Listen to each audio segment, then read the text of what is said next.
Alright, so this is off, and now this is additive.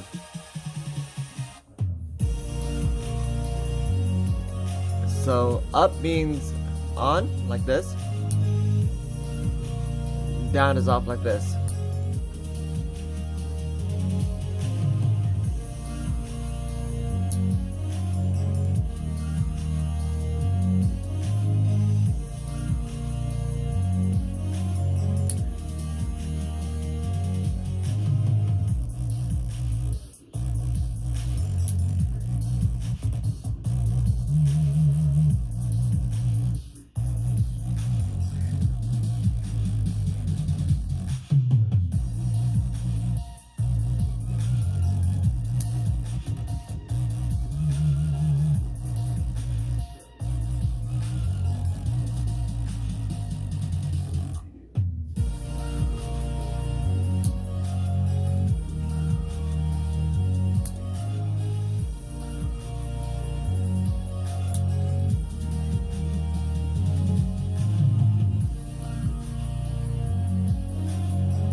So it's not supposed to be a night and day change, obviously. It's supposed to just be better. Because I'm going for accuracy here.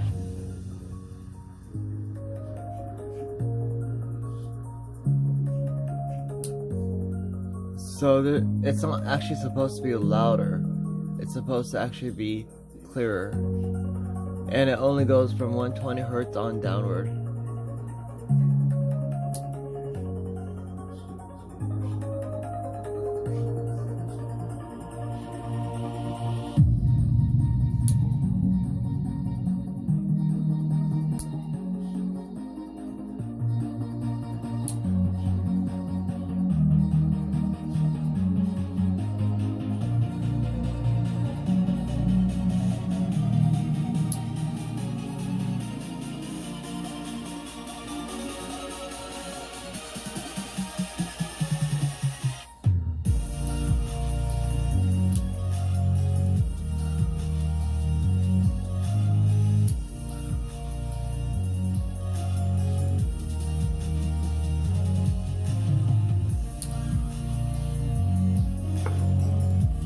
Next song.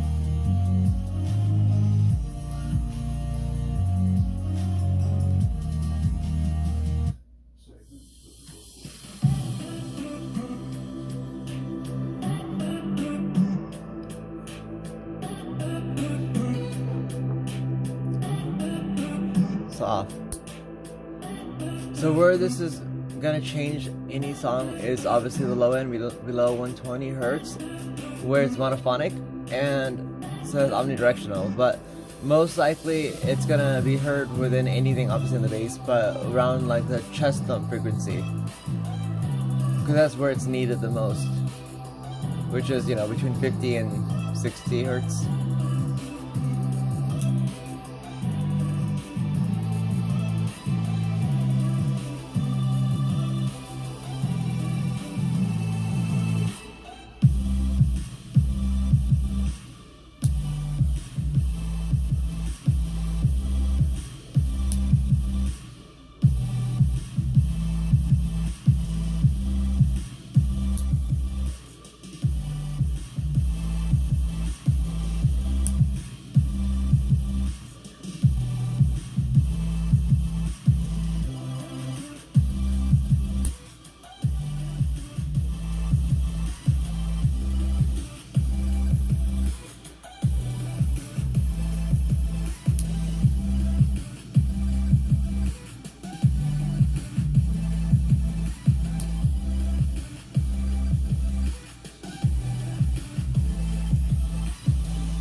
You hear it a lot in the lead-in of the drums, like the envelope.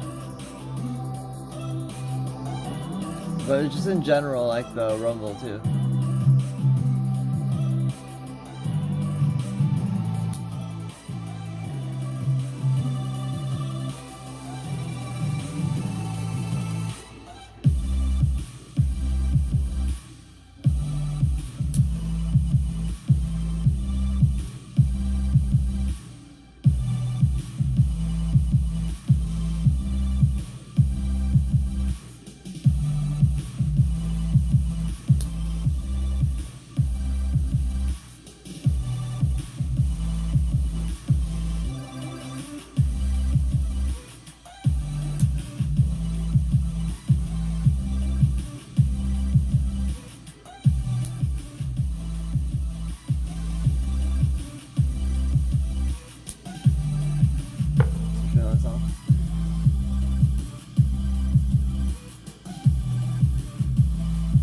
I'm just doing NCS.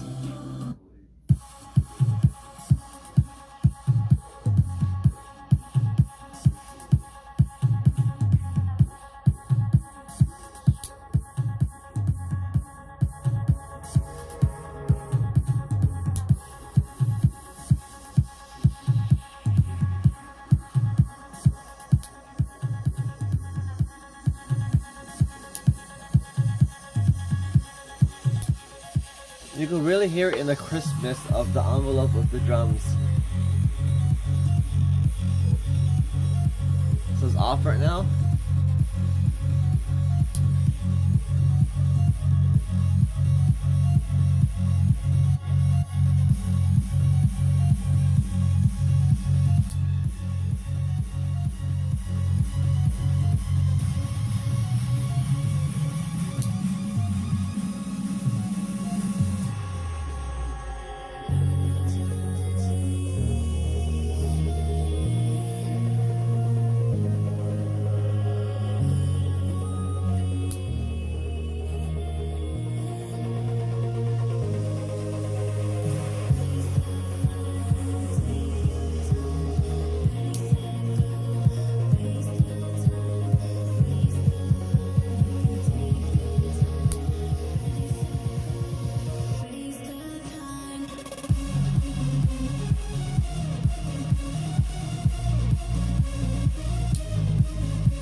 What's interesting is that because it's omnidirectional, it doesn't actually anchor the image at all.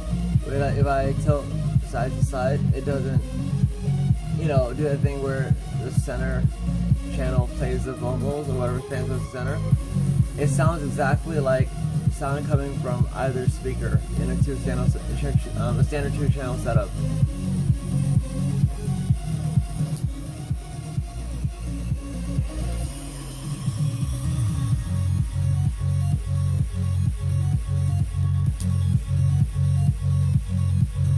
It's just that the bass sounds clearer and more like 3D, for lack of better words.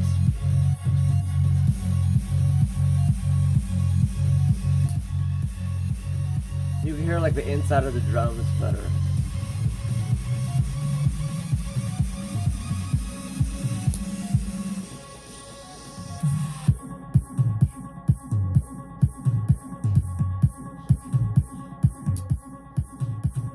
once heard of it described as bassousness, which is when the bass is just really, really, really clear to the point where you could hear like the inside of the kick drum.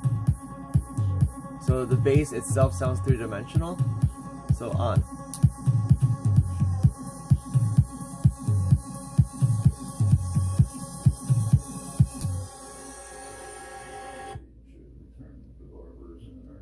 So all this is doing, I should remind you, since there's a continuing third video, I think, and the last time was using it in reverse to basically negate or phase cancel sound. This is meant to augment and clarify the range between, I think, what was the lowest frequency of this thing again? I forget. I think it was something like 52 up to 120.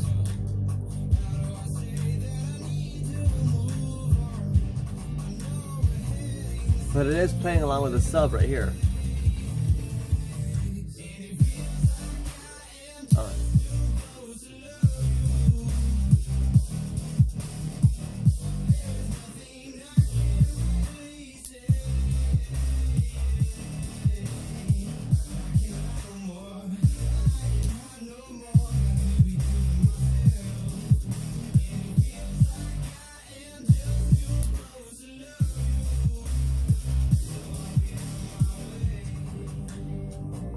So you have headphones on. When I go like this and like this, you can't actually hear anything coming out of that speaker.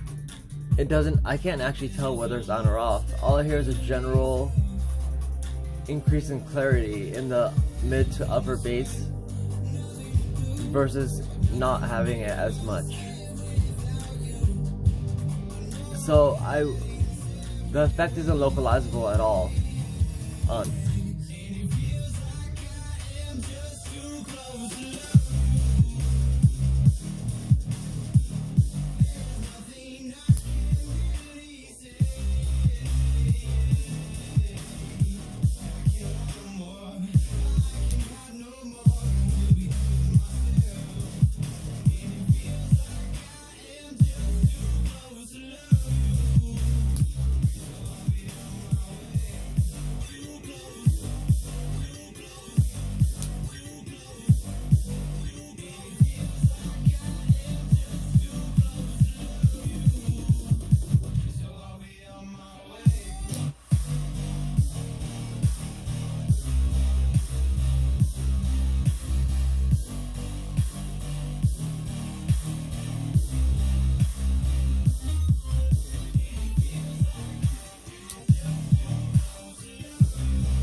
Yeah, so basically all this is doing is matching up with these guys, and it's pairing together to play only 120 hertz and down, so that way it's doing its job as a bridge to better fill the gap between the subwoofer and the mains.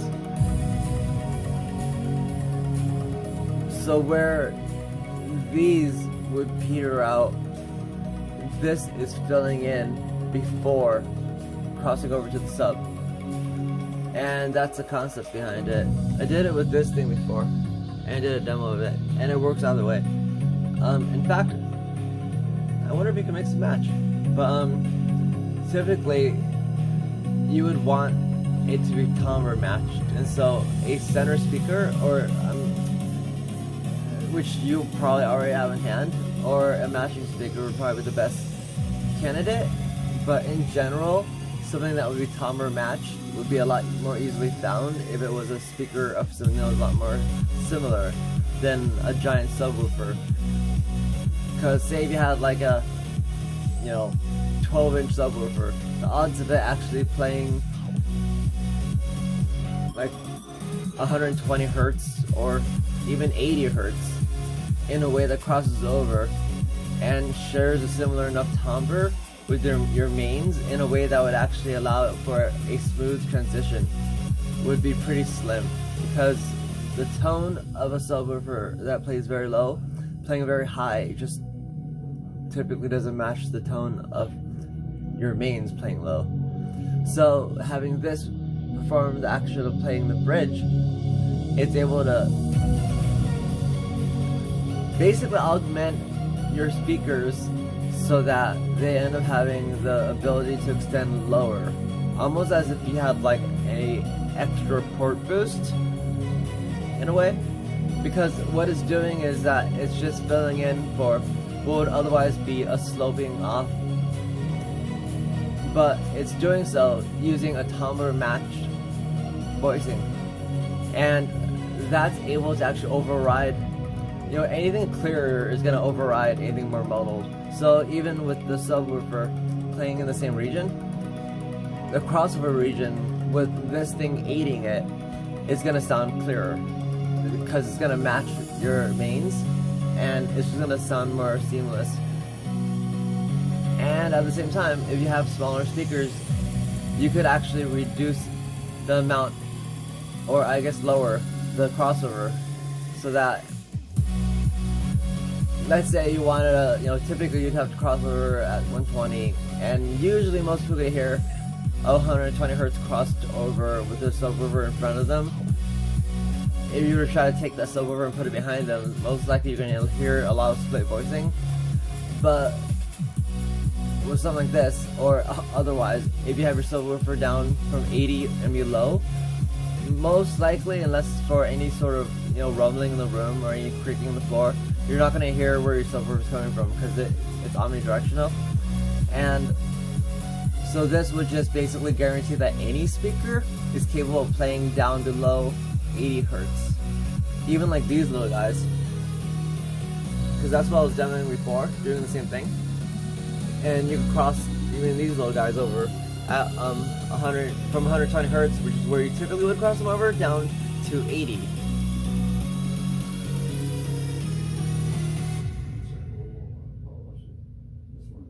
But generally speaking, it just seems like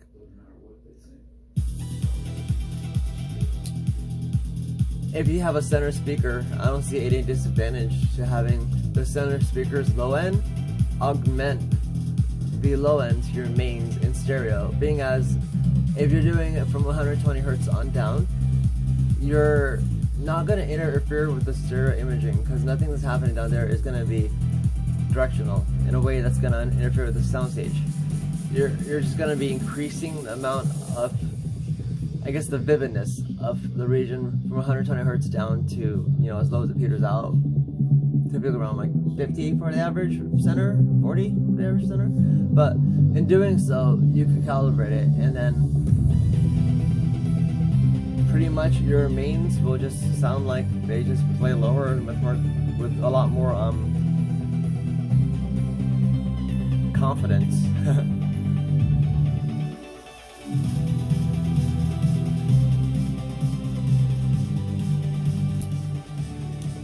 I kind of just wish this was a mode that was available on like a receiver or something, because the whole idea here is that I don't know why, if you were to have an Atmos setup, most people listen to the music still with 2-channel stereo, and then they have you end up with your center, your surrounds, your rears, and your ceiling speakers all just doing nothing. And then you have upmixing, like the pseudo surround upmixing, and I don't know anyone who actually uses that because it just doesn't sound very good. This is a way of doing it in a way that doesn't actually interfere, and it keeps everything within the realm of omnidirectionality. In this case, what the center speaker is effectively doing is behaving as if it's the it's almost like your subwoofer is a two-way.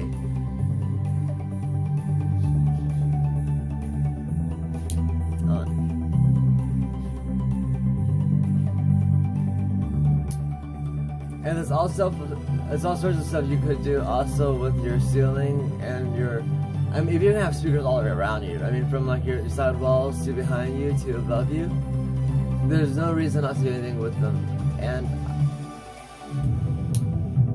I don't get why we don't use them. Because let's say, just for the hell of it, it would be pretty damn rad if they all just were just a little bit more involved in, say, balancing out your bass for as much as they can.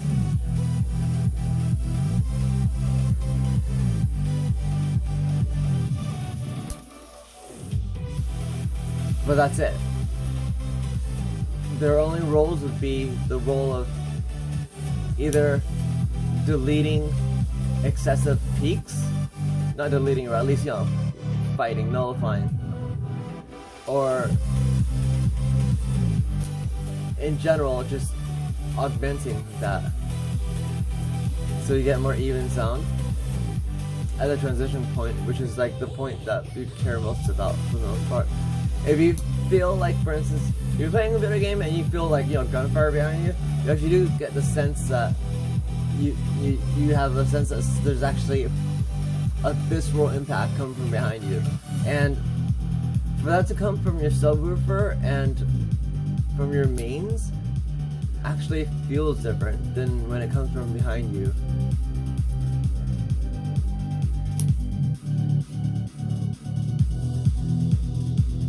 But in general, just having anything that's omnidirectional happen from especially your center speaker, which is right in between your mains anyway, it just aids with the sound stage. As far as the other speakers like Atmos and your side speakers, etc., I would think that would be better off used for things like bass cancellation.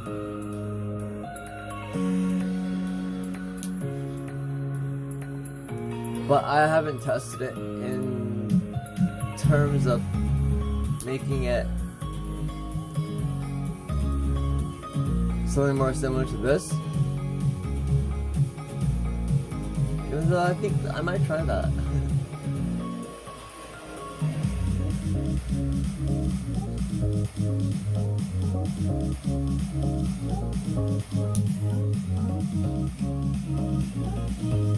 Nah, it's more just used for 2-channel audio. The idea is that you have active sound components on each of your walls, and when you're playing 2-channel audio, there's no reason why you wouldn't use the rest of your speakers in a way that would enhance your sound. And the other way of doing it is just doing pseudo upmixing, which is where they just kind of split the audio so that you have like a fake surround sound mix, and that is just not very authentic sounding. Whereas there's a light touch approach where it just has to do with phase correction and just augmenting wherever it's needed, doing as little as possible to actually change the experience of 2-channel surround.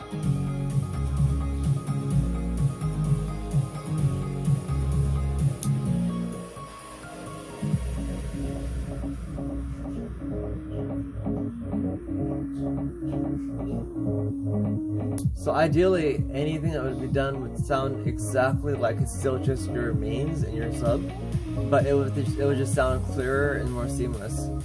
Like, you know, even in this setup, which is simply just using a center to augment the mains, and the center is exactly the same thing as the mains, and it's just augmenting the low end as a bridge to the subwoofer on. And you can hear how much clearer it is. It's not louder, it's just snappier and more crisp.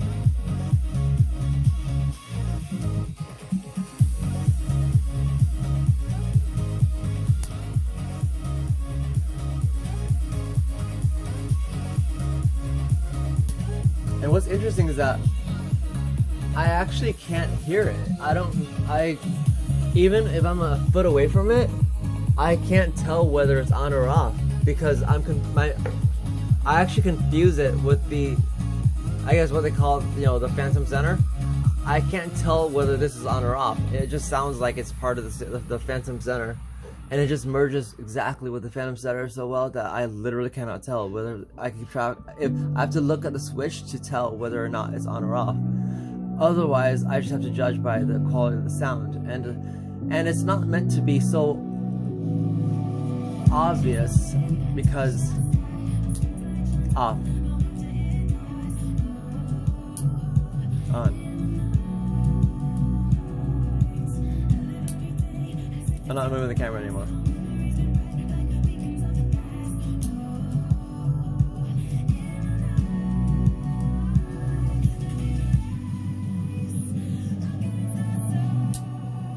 It's not supposed to actually change the amount of sound. It's supposed to change just the clarity and definition of the sound.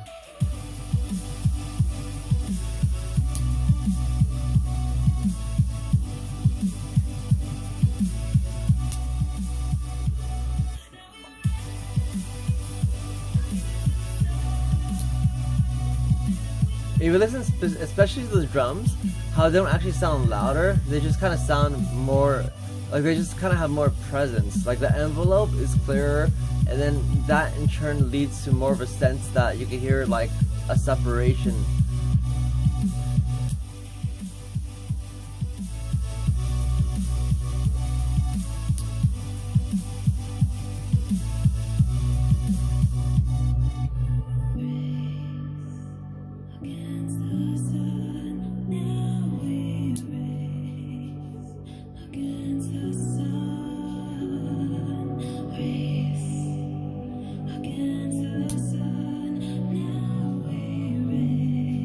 And since it's low passed, it doesn't affect anything else on the sound stage. Like it doesn't change for vocals at all, but it does actually affect some vocals actually.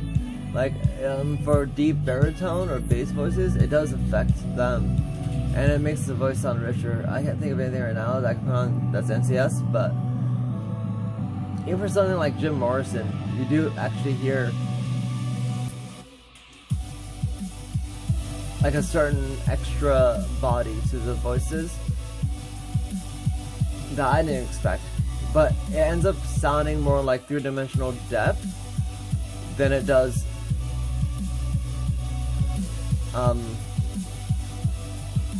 yeah, I don't know, it's hard to describe. It's a really interesting difference,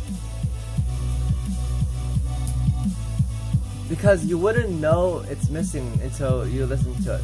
You could get your subwoofer and your mains to be completely flat, so the transition between, you know, whether it's 120 or 80, you could get them to cross over as flat as you want and still have muddle in the mid to upper mid bass, and your ears kind of just get used to it.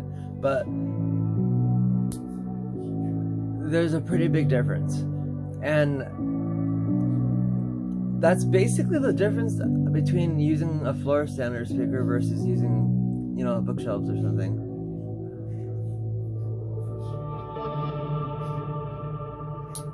And I have a feeling that's actually why a lot of people don't like adding subwoofers in general, is because it ends up actually muddling the low end.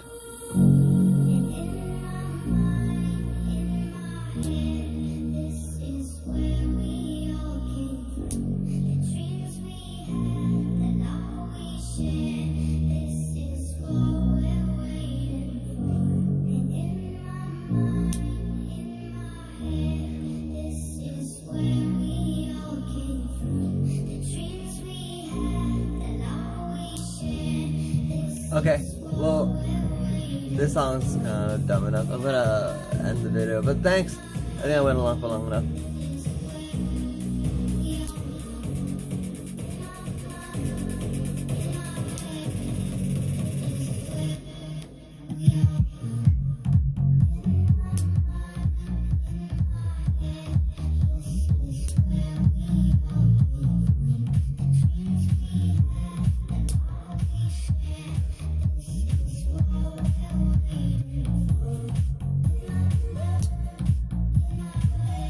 Actually, this is a pretty good example. You can hear that just because mid, and upper mid bass is more emphatic and clearer, it actually affects the whole entire song. I'm gonna wait for the drums to come on a little bit longer, and I'll just end with that. Off.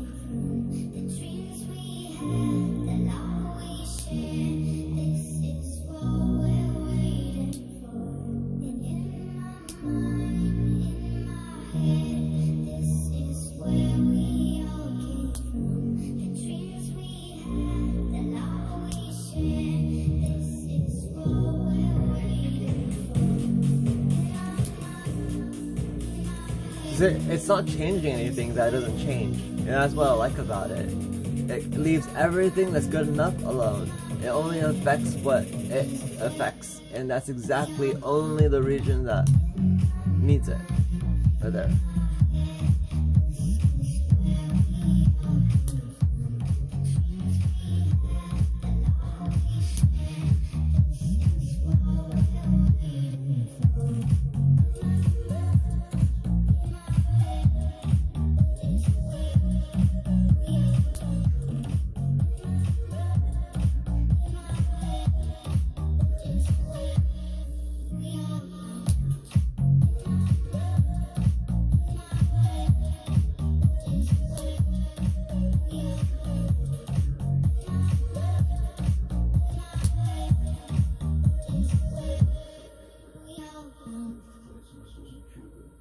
Cool, thanks.